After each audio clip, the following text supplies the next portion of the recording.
Après le lancement officiel lundi dernier dans l'arrondissement central de Tangueta, la délégation gouvernementale a poursuivi son périple de reddition de comptes les 23 et 24 juillet 2024 pour le compte de la commune de Tangueta et de la 3e circonscription électorale. Durant ces 2 jours, elle a parcouru les arrondissements de Tanongo, Kotiakou, Ndaonta et Tayakou afin d'informer les populations sur les réalisations du gouvernement. C'est avec vraiment une joie que je m'exprime pour dire que la tournée était vraiment satisfaisante.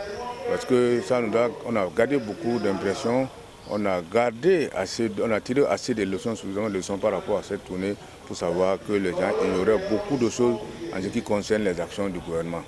En dehors de ce qu'ils voient, comme ça ils parlent de le panier de l'aménagement, on nous dit tout ce qui se passe, les gens ignorent beaucoup ce que le gouvernement fait dans plusieurs domaines, que ce soit dans le domaine de l'éducation, dans le domaine de l'agriculture, dans le domaine de la sécurité et dans d'autres domaines, tant que ce n'est pas palpable pour eux, ce qu'ils n'ont pas dit. Donc je crois que cette tournée a permis de mettre vraiment en relief tout ce qui est fait et qui n'est pas connu de manière empirique. Même les machines agricoles, les parents n'ont pas compris que c'est subventionné à un certain niveau donné et qu'il y a même des réformes au niveau du secteur agricole qui ont permis d'avancer, de moderniser le secteur de l'agriculture dans notre pays.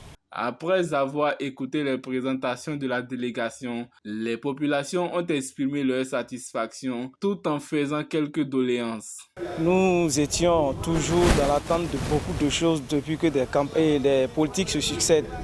Mais aujourd'hui, nous puissions dire que la jeunesse, surtout la majorité de ce qu'on a demandé, on a eu une bonne partie et on est fiers de ça. Mais nous n'allons pas finir de demander, on va toujours en demander et nous souhaitons que nos problèmes qui ne sont pas encore réalisés et résolus, que désormais le gouvernement puisse se pencher vers tout ça là. Le chômage, on n'en finit pas. Aucun État n'a jamais fini avec le chômage. Dans mon arrondissement, on a manque d'eau.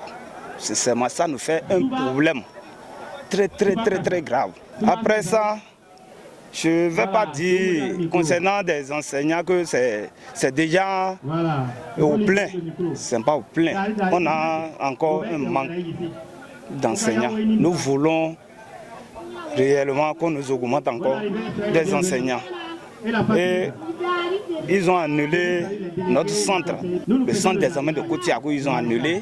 Et aujourd'hui, nos enfants vont à Tangueta pour composer. Ça ne nous arrange pas. Au thème de la science, le chef de la délégation a rassuré les populations que leurs doléances ne sont pas tombées dans les oreilles de sourds. De façon générale, quand nous avons fait le tour des 5 arrondissements de la commune de Tangueta, globalement, c'est les problèmes de santé, les problèmes d'accès à l'eau potable, les problèmes d'accès également au microcrédit et ensuite, enfin, les problèmes de cohabitation éleveurs et agriculteurs. Sinon, pour le reste, les intrants et autres, nous avons trouvé des explications à donner et les techniciens ont expliqué et tout est rentré pratiquement dans l'ordre.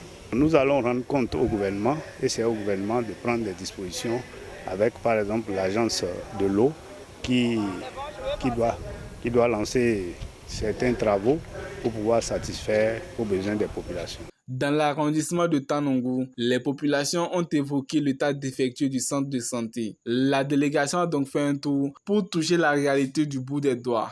La délégation était composée de plusieurs députés, du chargé de mission du président Talon, du représentant du préfet de la Takora, des directeurs départementaux et bien d'autres.